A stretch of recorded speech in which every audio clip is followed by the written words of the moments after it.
ஜோத்பூர்ன்ற ஒரு கிராமத்துல சுரேஷ் நரேஷ் அப்படின்னு 2 ஃப்ரெண்ட்ஸ் இருந்தாங்க.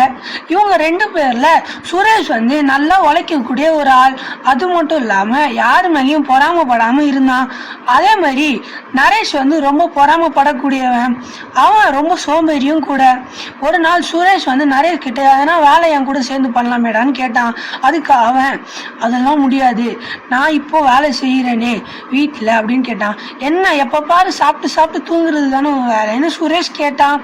அதுக்கு நரேஷ் வந்து என்ன சொன்னான்னா, அதுவும் ஒரு வேலை தானே, அதுக்கு தானே நீ சம்பாதிக்கிற அப்படின்னு சொல்லிட்டு போயிட்டான். இதை பார்த்த சுரேஷும் அதுக்கப்புறமா நரேஷ் கூட பேசவே இல்லை.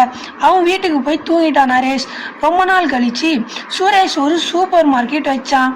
இதை பார்த்த நரேஷும் ரொம்ப பொறாமையா பார்த்துட்டு போயிட்டான். அதுக்கு அடுத்த நாள் அவனும் மார்க்கெட் போய் இருக்கிற காய் எல்லாத்தையும் வாங்கி, யாருக்குமே இந்த காய் போகக்கூடாதுன்னு உடனே இந்த காயை வாங்கிட்டு அவனும் ஒரு காய்கறி கடை வச்சான். ஆனால் நாளாச்சே தவிர அந்த காய் எதுவுமே சேல்ஸே ஆகலை. இதனால் அவனும் ரொம்ப வருத்தத்தோடு தான் இருந்தான். அது மட்டும் இல்லாமல் இவன் ரொம்ப பொறாமை பிடிச்சதுனால யாருமே இவன்கிட்ட வந்து வாங்கவும் இல்லை. இதனாலேயே ரொம்ப நாளாக இருந்த அந்த காய்கறி எல்லாம் அழுகியும் போச்சு. இதனால் நம்ம இந்த கதையில் என்ன தெரிய வருதுன்னா, பேராசை பெருநஷ்டம்ட்டு தான். அதே மாதிரி நீங்கள் சுரேஷை மாதிரி உழைச்சிங்கனாலும் ஒரு டைமில் நீங்களும் பெரிய ஆளாக வாய்ப்பு இருக்குது.